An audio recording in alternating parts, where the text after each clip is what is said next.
roots of psychiatry have to do with control, power, and alienation from certain groups of people who were uncomfortable to be around. They were locked up in these places to get them out of the way.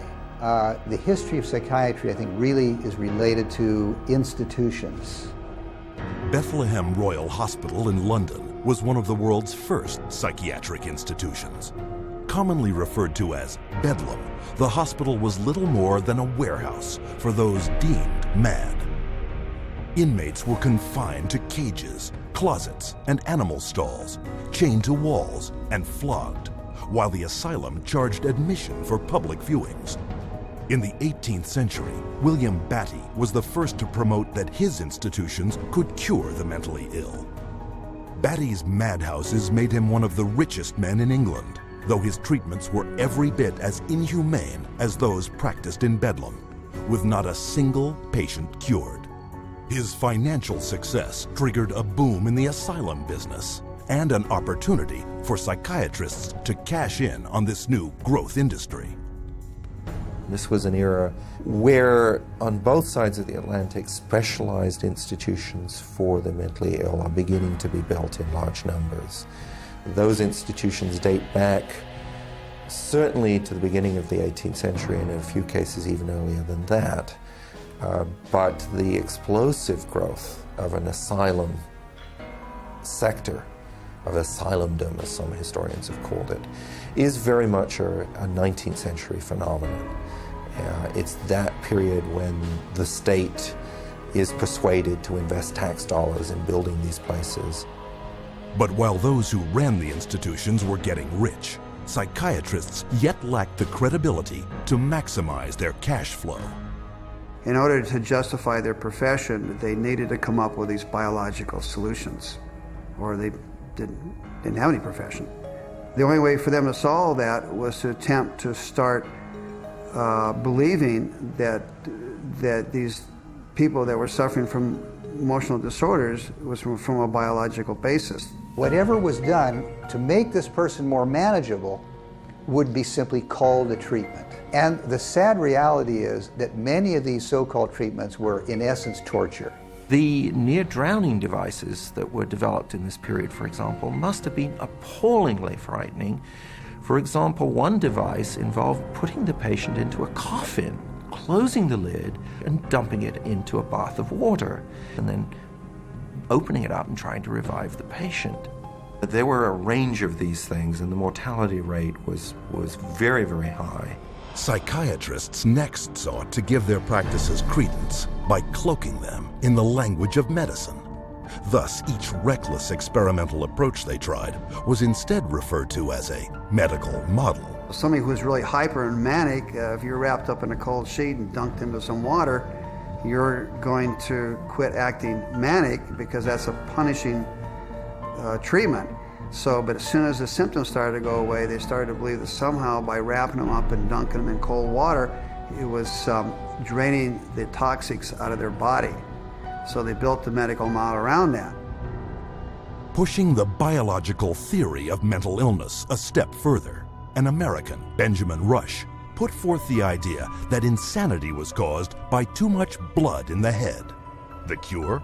Remove the blood by any means possible. Restraint, cold water, bleeding, even terror. And with that, a new medical model was created.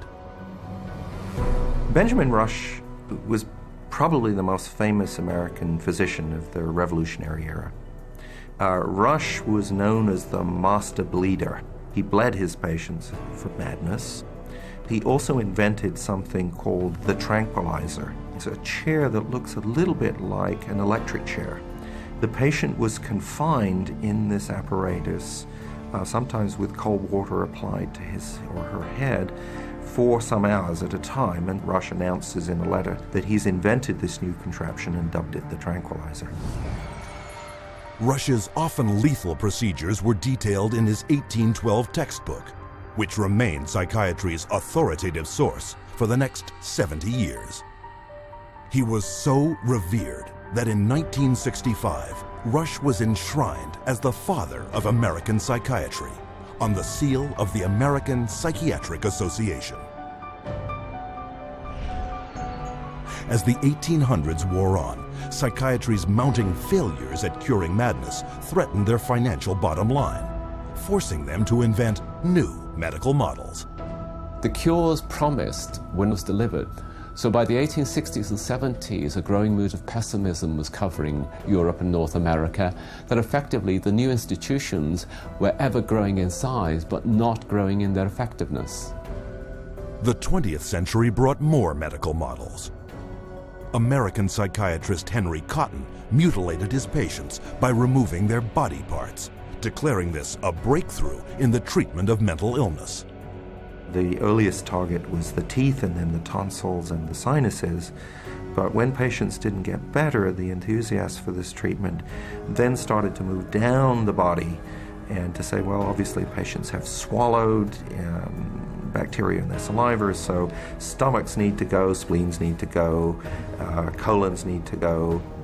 As public outcry escalated over torture and maiming of patients, psychiatrists would invent new methods, each one hailed as the miracle cure. But each one was ultimately proven no more effective nor less brutal than the last. This is a history of psychiatry, more or less, to damage the patient. I mean, this is a version of the original model, which was to chain them like animals. If you're doing it to somebody because you insist that they have to change, and you're going to do that by turning the screws, you might say, whether it's with medication, restraint, whatever, that's torture. And a huge part of what psychiatry has done really comes down to torture. As the 20th century progressed, psychiatry would continue to seek legitimacy by transforming itself into a medical discipline. But they succeeded only in creating more efficient ways of inflicting mental and physical torture and death, a legacy that has carried forward into modern psychiatry, with its most profitable medical model to date, the mass drugging of millions.